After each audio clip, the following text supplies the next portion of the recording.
വിജയകരമായ പറ്റിക്കലുമായി അംബാനി വീണ്ടും രംഗത്തിറങ്ങിയിരിക്കുകയാണ്. നമ്മുടെ നികുതി പണത്തിൽ നിന്ന് ഒരു 11,000 രൂപ എടുത്ത് പാവപ്പെട്ട അംബാനിക്ക് കൊടുക്കുന്നതുകൊണ്ട് കുഴപ്പമൊന്നുമില്ലല്ലോ അല്ലെ?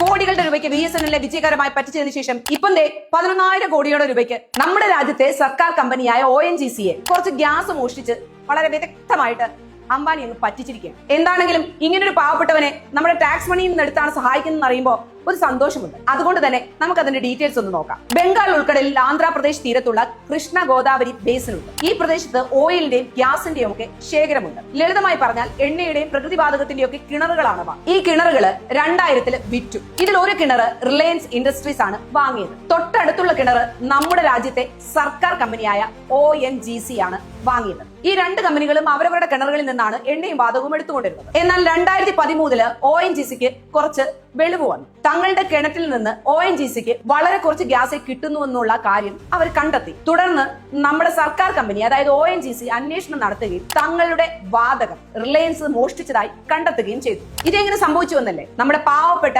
അംബാനിജി അതായത് റിലയൻസ് കമ്പനി സൈഡ് വേ ആയിട്ട് തുറന്ന് ഈ ഗ്യാസ് അങ്ങ് എടുത്തു. ഈ എടുത്ത ഗ്യാസിന്റെ വിലയാണ് ഞാൻ ആദ്യം പറഞ്ഞ 11,000 കോടി രൂപ. സമുദ്രത്തിന്റെ അഗാധത്തിൽ പോലും വളരെ വിദഗ്ധമായിട്ട് അംബാനി ജനങ്ങളെ പറ്റിച്ച് കാശ് ഉണ്ടാക്കിക്കൊണ്ടിരിക്കുകയാണ്. ഇപ്പോൾ റിലയൻസിനോട് എന്തിനാണ് ഗ്യാസ് മോഷ്ടിച്ചതെന്ന് ചോദിച്ചപ്പോൾ വാതകം എന്ന് പറയുന്നത് മൈഗ്രേറ്ററി സ്വഭാവമുള്ളതാണ് പോലും. അങ്ങനെയെത്തിയ ഗ്യാസ് അവരുടെ ഐശ്വര്യമാണ്. അതിനെ എങ്ങനെ അവർ തിരിച്ചുവിടും? കേസ് ഇവിടെ അവസാനിക്കുന്നില്ല. ONGC ഇതിനെക്കുറിച്ച് ഗവേഷണം നടത്താൻ ഒരു വിദേശ സ്ഥാപനത്തോട് ആവശ്യപ്പെട്ടു. അവര് ONGCയുടെ കിണറ്റിൽ നിന്ന് റിലയൻസിന്റെ കിണറ്റിലേക്ക് 11,122 ബില്യൺ ക്യൂബിക് മീറ്റർ വാതകം ഒഴുകിയെത്തി എന്ന് കണ്ടെത്തി. ഇനി ഞെട്ടിക്കുന്ന വേറൊരു കാര്യം എന്ന് പറഞ്ഞാൽ ONGCയുടെ കിണറ്റിൽ നിന്ന് തങ്ങളുടെ കിണറ്റിലേക്ക് ഗ്യാസ് വരുന്നുണ്ടെന്ന് റിലയൻസിന് നേരത്തെ തന്നെ അറിയാമായിരുന്നു. അതായത് റിലയൻസിന്റെ ഈ ബിസിനസ്സിൽ പങ്കാളിയായിരുന്ന കനേഡിയൻ കമ്പനിയായ നിക്കോ 2003 തന്നെ അവരുടെ രാജ്യത്ത് ഈ വിവരം റിപ്പോർട്ട് ചെയ്തിട്ടുണ്ടായിരുന്നു. ഇപ്പൊ ONGC $1.55 ബില്യൺ അതിനു പുറമെ